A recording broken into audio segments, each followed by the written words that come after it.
always get a good night's sleep before you go. Yes, that's a very important one. See, for sure. I do remember what you told us. Now your new book is out. Yes. Congratulations. I appreciate that. Thank you. Give us an overview of the book. So basically, I recognized the benefits of road trips, how they can strengthen relationships with loved ones, provide self-growth, and many people feel overwhelmed by the planning process and don't know how to begin or where to plan, so they end up, putting road trips off.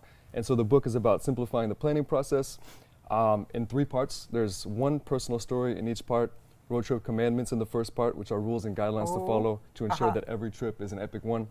Also, the second part will be a lot of the value. So simplifying the process, as I mentioned, 8 steps to follow to create the trip of a lifetime, packing lists, questions to ask significant others or friends, during downtime, and basically how to maximize each experience.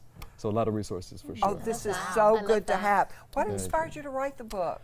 Basically, I did a lot of road trips the past couple of years, and there's definitely a right way and a wrong way to take them.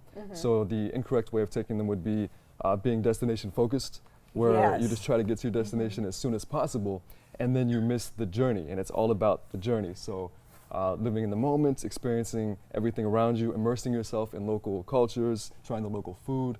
So enjoying the journey, stopping every couple of hours, not driving more than 500 miles in one day, so you can be at your destination for the evening, get a night's rest, enjoy the evening prior to that, and then start fresh the next day. So right way and a wrong way for sure of taking road trips. Okay, now here are some tips. So write these down, folks, or better yet, get his book, because you can have a guide along the way. So the first one, stop every 2 hours. Yes. Why? Not only does it keep you fresh, but it also forces you to immerse yourself in the local environment.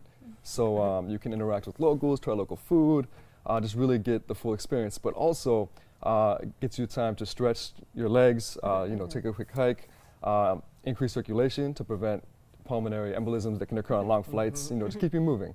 So that's a very important one for sure. That is a good one, and it kind of helps you appreciate the car, because I know it can be easy. If you spend a few hours in a car, you want to get out no matter what, which would make it hard to appreciate the journey aspect. And so you I like just sort of go to sleep after a while. Now you say don't drive more than 500 miles a day. That's one of your tips? Yes, that's actually one of the most important ones, because if you have that destination driven mindset, then you'll just try to get to your destination as soon as possible, and you might drive 8, 9, 10 hours. But if you don't drive more than 500 miles or 8 hours, whichever comes first, it's about the same, then you will be at your destination by 6 or 6 p.m., 6 or 6:30 p.m. And so you have plenty of time to unwind, explore the local city, whichever city you chose, and get to bed early. So it's very important. I also see one of them is immerse yourself in the culture and where you are. I can hear that's a big one for you. Yes, because if you do not do that, there's really not a point in really taking the road trip.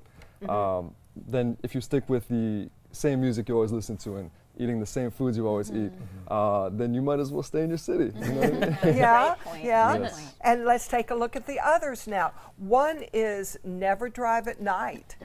Yes, that one is also very important, because not only is it more dangerous, but you can't enjoy the views, the beautiful views. It'll force you to stop at gas stations that may not be in the safest areas. And also you may be tired. So by avoiding driving at night and following the no more than 500 miles in one day, hand in hand, you never drive at night, you get to your destination early enough.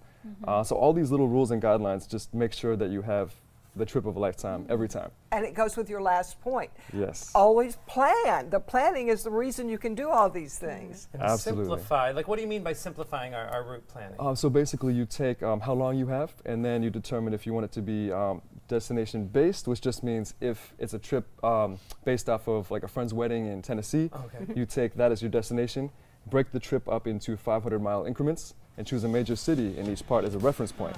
And then, so you follow these steps, and it just allows you to plan a trip easily. If it's experience-based, then you're planning the trip based on what you want to experience. So similar fashion, but instead of choosing a destination, you're starting with what you want to experience, what is in the local area, based on how long you have, breaking it up in a similar way. So Perfect. different ways of doing it. Oh, wow, we can learn a lot from this book. Thank you so much. Thank you And very from much. him, Jonathan is hosting a book signing for his book.